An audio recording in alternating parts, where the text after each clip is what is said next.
If you've ever said to yourself just one more time, or believed you're just one win away from fixing everything, you are not alone. That's exactly how gambling tricks you, by hijacking your thoughts, distorting your reality, and keeping you stuck in an endless loop. But there is a way out. I'm Steve Rose, an addiction counselor who's helped thousands of people break free from gambling. And in this video, I'm going to walk you through a proven step-by-step process using tools from cognitive behavioral therapy, which is one of the most effective tools for stopping gambling and taking back control of your life. And stick around till the end because I'll show you exactly how to change the thoughts and behaviors keeping you stuck. Plus, I've created practical worksheets for each step so you can start applying this right away. So let's get into it. In short, cognitive behavioral therapy, or CBT, is a method that helps you change the way you think so you can change the way you act. It often starts with something called a functional analysis. This helps you map out the chain of events that lead to gambling. Think of it like detective work. What triggered the urge? What were you thinking and feeling? What happened afterward? Maybe it's payday. Maybe you're feeling bored or stressed, and suddenly the urge hits. You think, just a quick bet. You open the app, place a few bets, and before you know it, you've spent your whole paycheck. You're filled with regret, and the cycle starts all over again. When you can clearly see the pattern, you can start to change it. And to help you out with this, I've created a worksheet called the Gambling Trigger Log. Let's walk through how to use it step by step. All right, so here's the gambling trigger log, and you can use it to track situations where you had the urge to gamble or you actually gambled. You can start here by writing the date and time you actually had the urge to gamble. In the next step, you write down what actually triggered the urge to gamble. You can get some ideas for this category down below. Maybe it's boredom, stress, conflict, feeling lonely, just got paid, watching sports. Maybe you're drinking alcohol, or maybe it's just a habit or routine. Whatever it is, you can write it down in that category. Next, you could write down what thoughts you were having at that time. Try to pay attention to the automatic thoughts that come into your head. Maybe something like, just a quick bet won't hurt, or I need to win back what I lost. These are the kinds of thoughts we'll work on changing later on. Step 4, you can write down how you felt before gambling. This might be similar to something in the trigger category like boredom, loneliness, or excitement, but whatever it was, just write it down.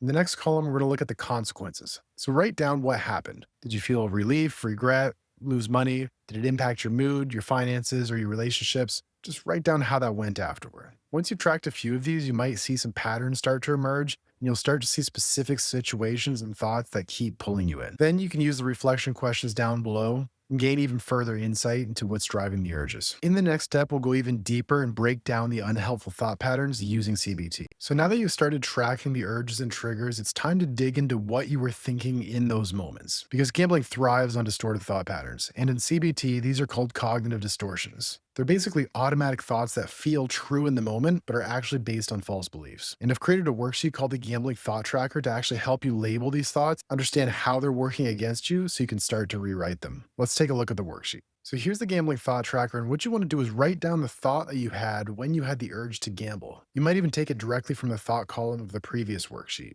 But whatever it is, you can just write it down without having to filter or judge it. As we said before, gambling often creates distorted beliefs, and we're going to classify what type of distortion might be happening here. So if you look at the next column, you can get some ideas about the type of distortions that might be happening by looking at the list below. It could be gambler's fallacy, where you believe a win is due after a losing streak, or the illusion of control, thinking skill or strategy can influence a random game, chasing losses, believing you can win money back by continuing to gamble. There's selective memory, which is focusing on past wins and forgetting losses. Magical thinking, which is assigning meaning to random events. So in column 3, we're going to look at what is a more realistic thought. Here you can write down a more realistic thought to challenge the distorted one. For example, you might replace "I'm due for a win" with "every bet is random and the house always wins in the long term." Although you may realistically know this already, gambling thoughts often hijack your brain, and so this worksheet helps you practice spotting gambling distortions so they have less power over you in those moments where the urges come. And as you start practicing this, you'll start catching them moment to moment, being able to replace this distorted thought with a more realistic one,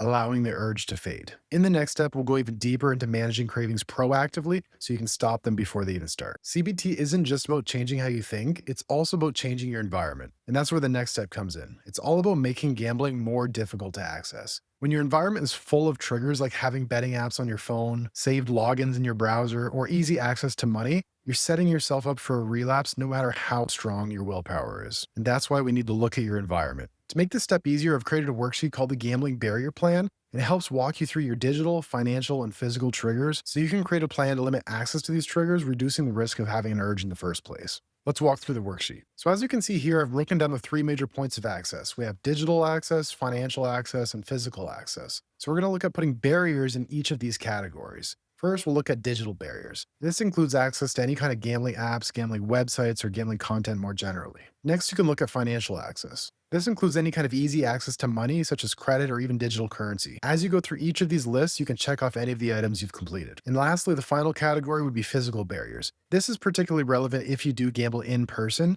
and so you can write down any of the high-risk places or situations you might find yourself in. And remember, this isn't about punishment. It's about creating a safe space to heal while your brain resets. And every barrier you put in place gives you more breathing room so you can work on your recovery. And in the next step, we'll look at how to fill the gap gambling leaves behind so you can build a new life that actually feels good without it. One of the biggest mistakes people make when trying to stop gambling is thinking they can just stop without putting anything else in place. The truth is, gambling often filled a need. Maybe it was the need to escape. Maybe it was excitement or just part of your routine. So recovery is not just about what you stop doing, it's about what you start doing as well. And to make this easier, I've created a worksheet called the Activity Substitution Plan, and it helps you map out exactly what gambling was doing for you and how you can meet those same needs in healthier ways. Let's take a look at the worksheet. So you can start by asking, what did gambling give me? And if you need some ideas, you can take a look at the list down below or refer to some of the previous worksheets to get a sense of the patterns and the emotions that were leading to gambling. Then in the next column, you can look at what are some healthy alternatives to replace gambling. If you need some ideas, there's a list down below.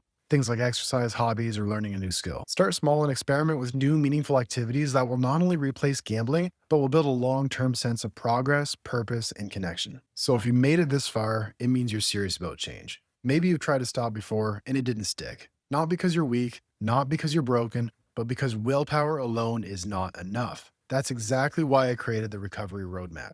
It's a step-by-step guide based on the tools of cognitive behavioral therapy so you can finally create lasting change. You can grab it at the link below and you'll get instant access to the worksheets I showed you in this video, providing a clear structure so you're not just using willpower, but you're following a proven plan. Wishing you all the best in your recovery.